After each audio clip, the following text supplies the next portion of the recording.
Yo, what's going on YouTube? It's your boy THRLL, and as promised, you know, didn't mention I was gonna be talking about scary stories and stuff. So that's what we about to do. I'm about to tell you guys a story. Though before I do get started, though, I do gotta mention that throughout the story, I will be mentioning certain events that are sensitive, and also like kind of describing certain things that happened. I know there's people out there that, they have like a weak stomach to certain subjects, but just wanted to let you guys know that I will be talking about certain things throughout the story. So that's just like a little heads up and stuff. But aside from that, hey, let's get to it. Alright, so before I get started with the story, there is one thing that I did forget to mention, is that if you guys start hearing like page turning, it's because I ended up writing down the story on my notebook. Reason I did that is because I sometimes tend to leave out certain details, or I sometimes kind of like start like talking but being more descriptive on the story itself, just so I guess people could have a better understanding, even though it kind of already makes sense. And I kind of wanted to avoid doing that throughout the story. So my apologies if you guys hear like pages turning and stuff. But anyways, let's get to the story. Alright, so the story is called The Randall Story.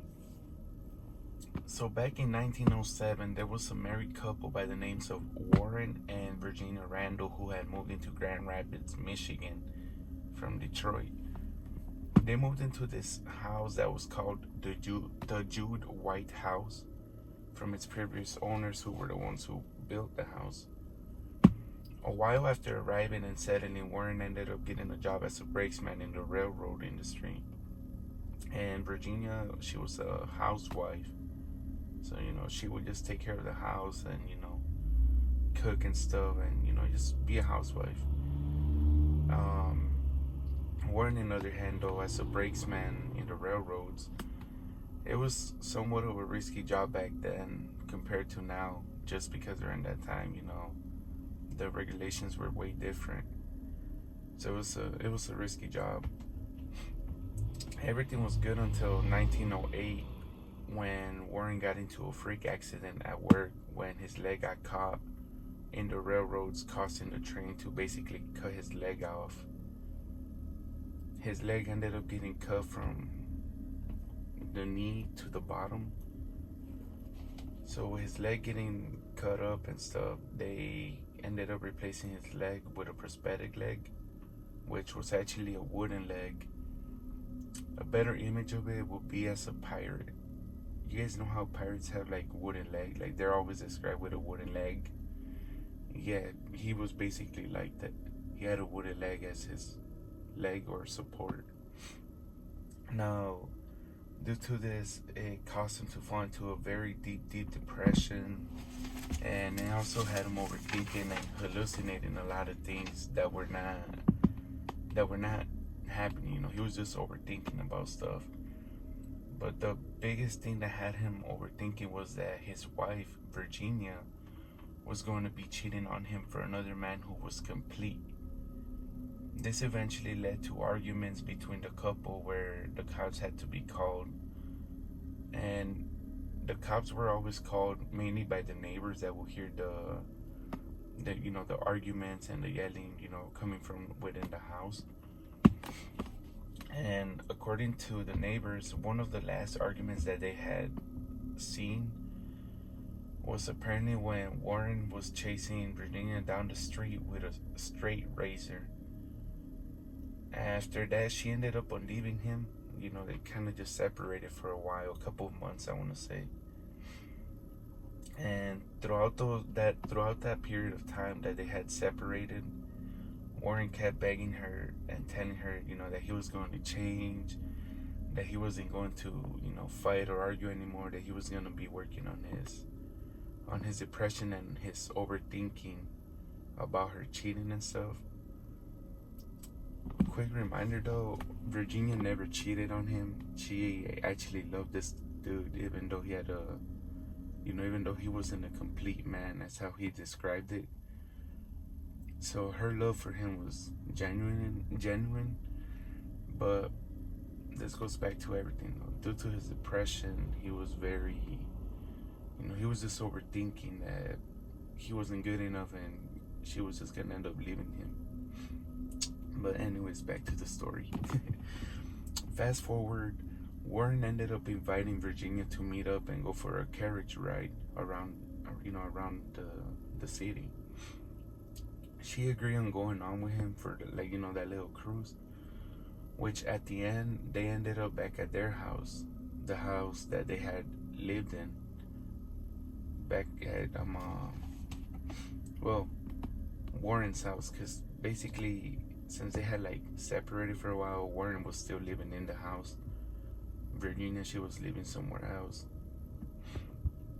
And sadly, that was the last time that anybody would ever see Virginia and Warren, going back to the house. And let me take a sip of water. My bad, I'm over here, it's early in the morning, so I'm kind of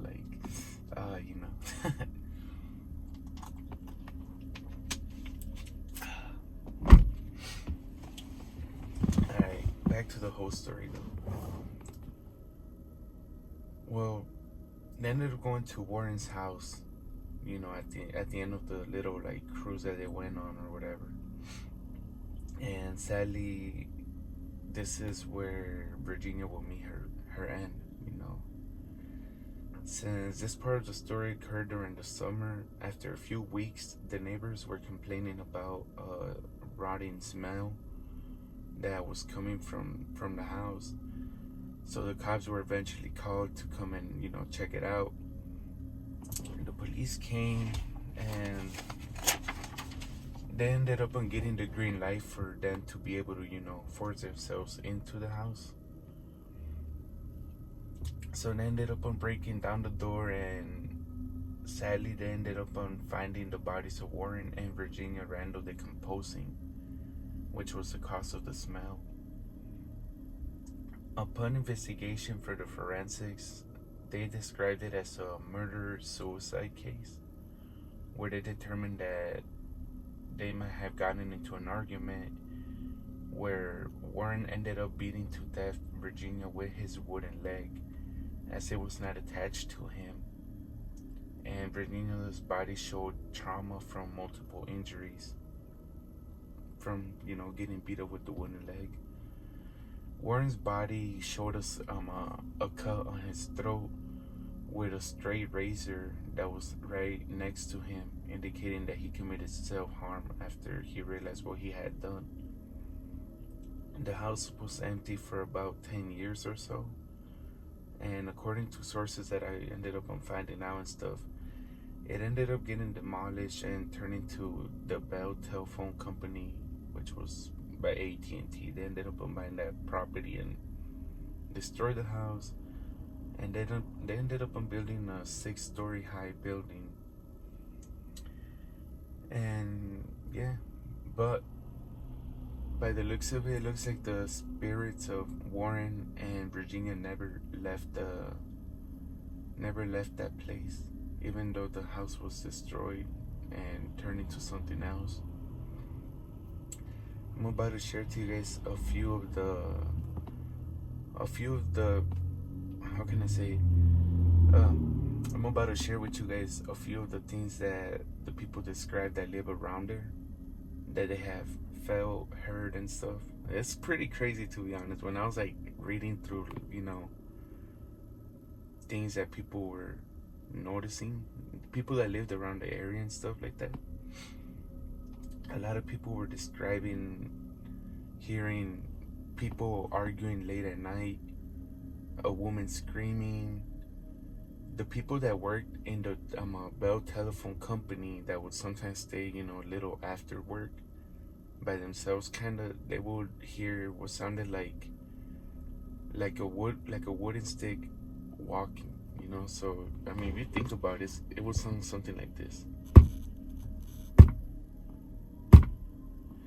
You know, it wasn't just any footsteps. You know, it was a wooden stick, and that's what they would describe it. Or sometimes they'll describe as a very uneasy feeling where they felt like somebody was there with them, or they will hear, you know, arguing down the hallways from the building. And this one kind of did have me a little bit kind of like, damn, bro, that's crazy. So since it was a Bell telephone company, obviously they have phones in there because that's what the building was, you know, used for, you know, by AT&T, you know, making basically phone calls throughout the whole day or whatever. But check this out. People that lived around the area, they would randomly get phone calls late at night. And eventually the cops were also called to investigate, like, you know, where are these phone calls coming? Because people will pick up, but there will be just a silence on the other side of the line until they hung up. And upon investigation, the cops came to find out that the phone calls were coming from the building. Now, that's kind of scary, you know. Imagine you're sleeping, you get a phone call, you don't know where it's coming from. You call the cops, they investigate. Later on, they tell you that the calls are coming from an empty building. And, you know, like, there's nobody there, there's nobody working. That's scary. That's scary, bro. Especially if you know what happened in that, like, that I want to say that land. Because, like I said, even though the house got destroyed, their spirits never left. And not only that, but also the neighbors that lived around there too, they will be able to hear screaming and people arguing from within the building or outside of the building. And, you know, eventually people wake up and they, like, you know, look out the window to see what's going on. They would see nothing. Like, it would just be quiet out of nowhere. You know, so I don't know. When I was just kind of like reading through everything and, you know, doing my research and stuff, I thought it was pretty scary. Like, damn, like, that's crazy. Imagine, like, just think about this. You're sleeping, and out of nowhere, you just hear like people screaming. You know, you hear a guy and a girl just like arguing outside. You know, like loud. And you go outside, you know, or you look out the window, you don't see nobody. It's just quiet. Not a single car, nothing, just quiet. Like if there was nothing ever going on. Nah, I don't know, that's some crazy stuff. Like, it's crazy what, I don't know, it's just crazy to me. Like, holy shit, like, damn. It's just wild. But yeah, it's just pretty crazy stuff, like how everything went down, you know. Like, man, it's sad too that, you know, even though Virginia never showed any red flags of her actually cheating, but, you know, because of Warren's depression and his overthinking got very bad to a point where, you know, certain events ended up unhappening. You know, it's pretty sad. And I pray that both of them, you know, find, you know, that light and, you know, that their souls rest in peace and stuff. But, man, it's just sad. It's pretty sad. It's pretty wild. Like, damn, like, holy shit. But yeah, that's the story of the Randalls. It's pretty wild. And I'm still a little shocked, like I said, because I was like looking through like information, you know, because like I said, I wanted to get like the dates and stuff like that. And, you know, like when you start digging deep, it's just kind of like, it just leaves you thinking, you know, like, wow, like, it's sad, you know. But anyways, I hope you guys enjoyed the story as much as I enjoyed you know, reading it to you guys and, you know, kind of like talking a little bit about it. As you can see, though, I do end up getting a little bit outside of the track from the story. I need to work on that, but yeah, I hope you guys enjoyed it. And also, I know I'm a couple days late. It's what's today's date? October 5th, which is a Saturday. It's still early.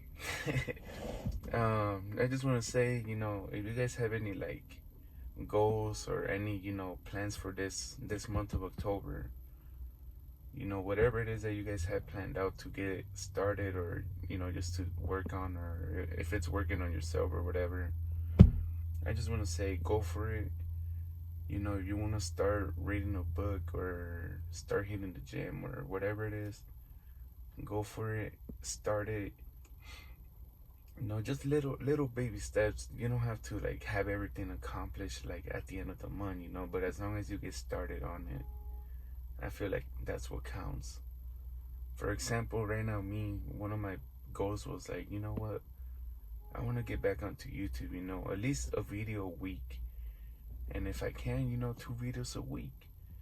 And well, I posted a video last week, and this is my second video being posted, a couple days later. So like I said, baby steps. But other than that, I hope you guys have a blessed rest of your day, and I hope you guys have a blessed rest of the month as well. And I'll catch you guys on the next story. Peace.